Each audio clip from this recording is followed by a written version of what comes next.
Revolutionary greetings, comrades.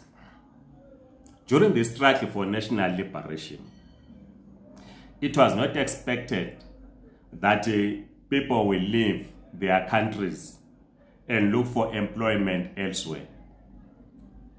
It was believed that the economies in those different countries will be transferred to the majority as a whole.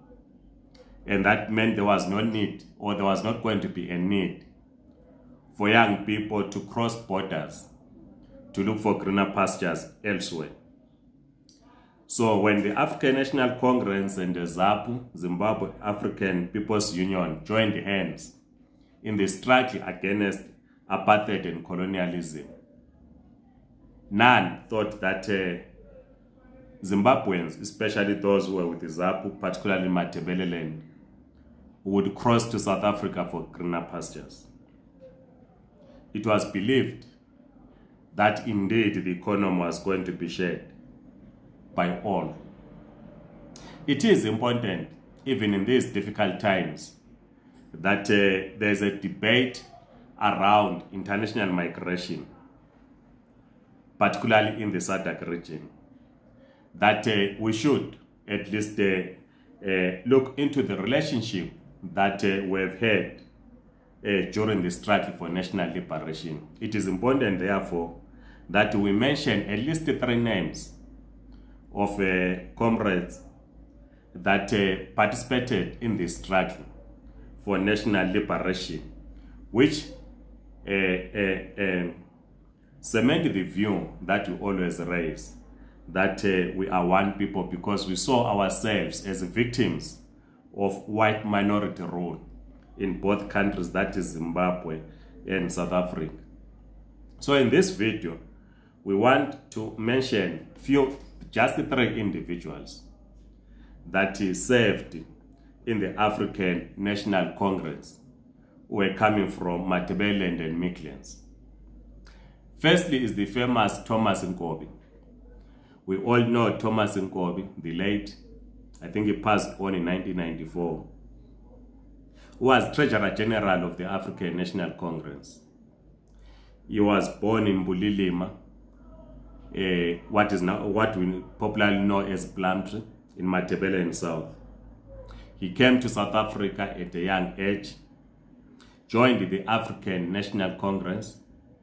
He was not discriminated on the basis that he was from Rhodesia, as it was known then. He was welcomed by his comrades. He rose through the ranks of the African National Congress and became a Treasurer General. He contributed, like many that we'll continue to mention as we go on, to the struggle against apartheid and colonialism. We also have South Africans that fought in Zipra. We will continue with our research so that we make this information available. And we are doing this. I remember one day, I think it was in 2014, I was sitting with Kembo Moati, the former Zimbabwean deputy president. Kembo Moati was saying to me, when I'm van, Linalazi Luto, I sat with the Zuma, that is former President Zuma, we shared trenches. Uwe eating upontshisi sonke lo Zuma linalazi lutho ngabafana abancane. This is what Comrade Kembo was saying to me. That of course is true, because while in the eyes of Kembo I'm a young person, but I'm not a youth. There are others younger than me, obviously born after 1976, born after 1980, born after 1990, who do not understand this connection in our struggle for national liberation, and what today we are confronted with. It's unemployment, and the general belief is that it is migrants that are responsible for the mass or the rise in unemployment, and therefore we tend not to guide our young people in terms of the history that we share. So Thomas Nkobi was one such individual from Matabeleland in Bulilima who distinguished himself amongst his comrades. I'm sure that the comrades, if you speak to comrades in the ANC, they will tell you about the contributions of Comrade Nkobi, Thomas Nkobi. You also know that Shabiri Sheikh named his company after him. The second nationalist who joined the African National Congress, worked in the ANC, joined the ZAPU, and spent time in prison was Ubaba Makatin Kutuza the late.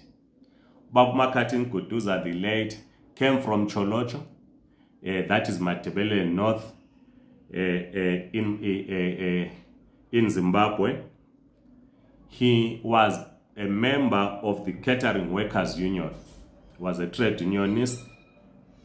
I had occasion to meet with him some years back, where he related or narrated to me the work that he did as a member of the ANC before he went to join ZAPU and in the process getting arrested. You must also remember that it is Ubaba Makatin Kutuza when Joshua Nkomo's house was attacked by 5th Brigade in the 80s. It is him who drove Joshua Nkomo out of Zimbabwe. You remember the famous story where they were saying Umdala wethu Nkomo crossed the Ramakwebane River wearing like an old woman. All that was not true.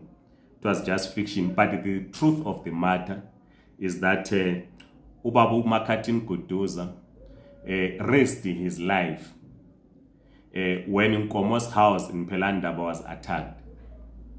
He drove Joshua Mqabuko Nkomo from his house in Pelandaba. When Nkomo's house was shot at, some of the people in the house, the bodyguards, died.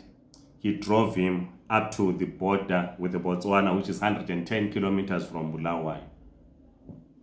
He also at the time, then after that, he had to save his own life and stayed at the Dukwe camp in Botswana and was only released after the UNITA Accord was signed in 1988.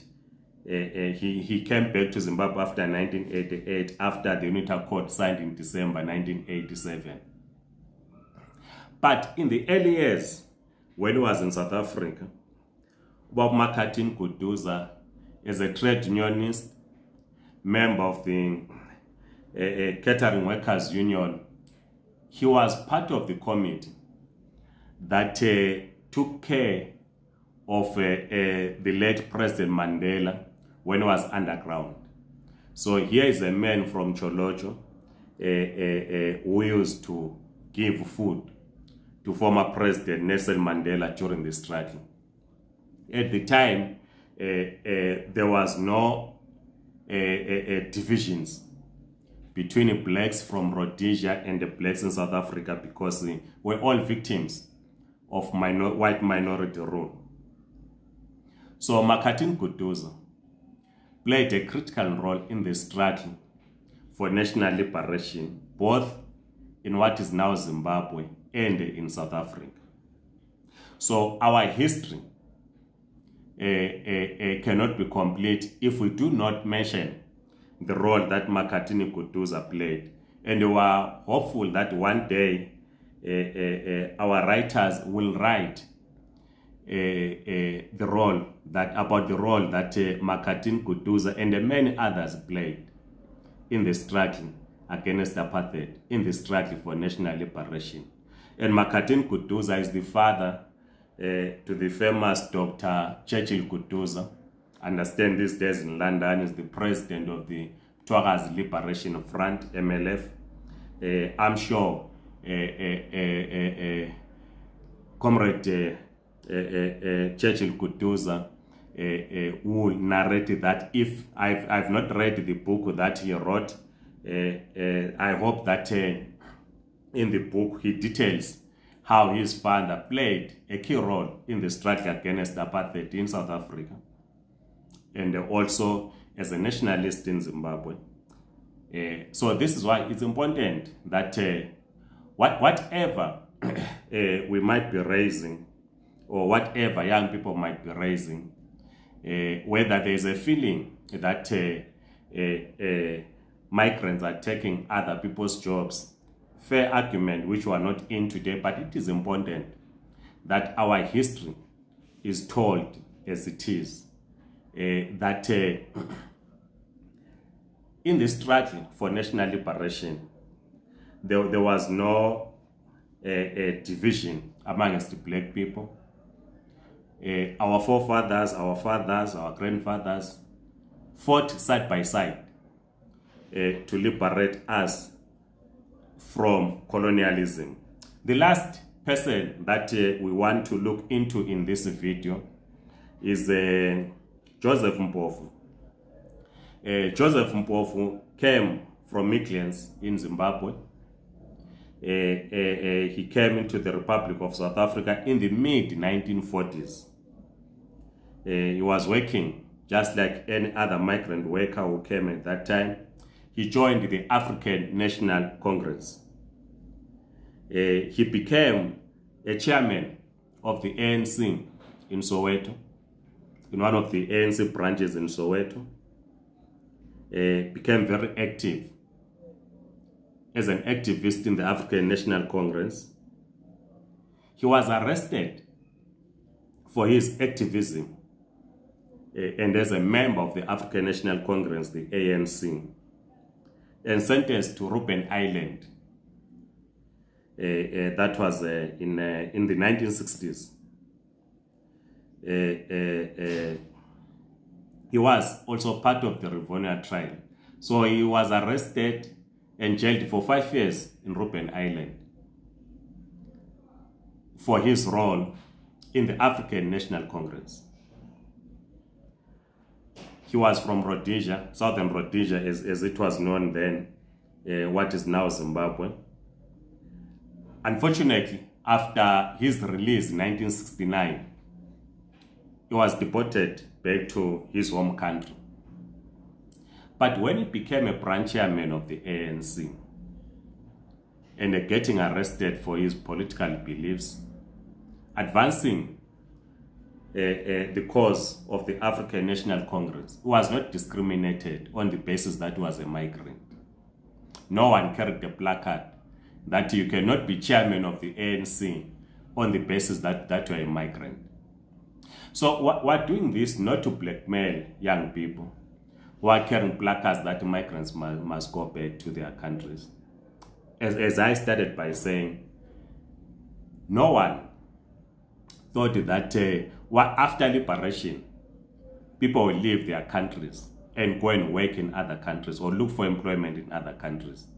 It was generally believed that once ZAPU had won in Zimbabwe, once the ANC had won in South Africa, once SWAPO had won in Tanzania, once PLA had won in Angola, the economies were going to be developed.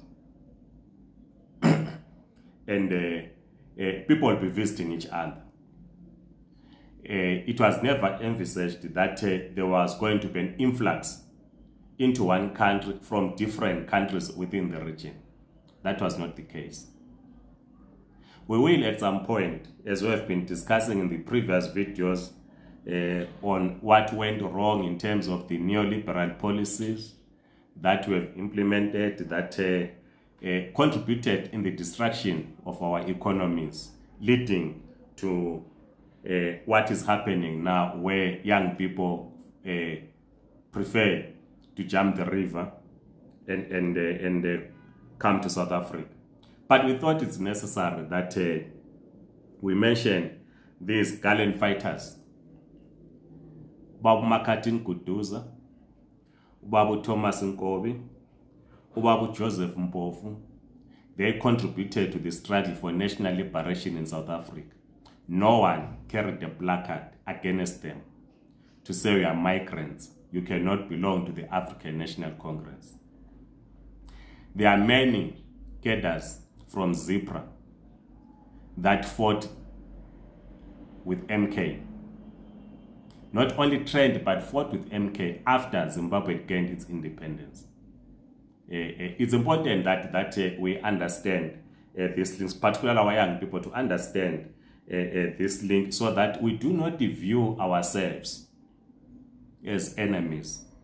We are not enemies.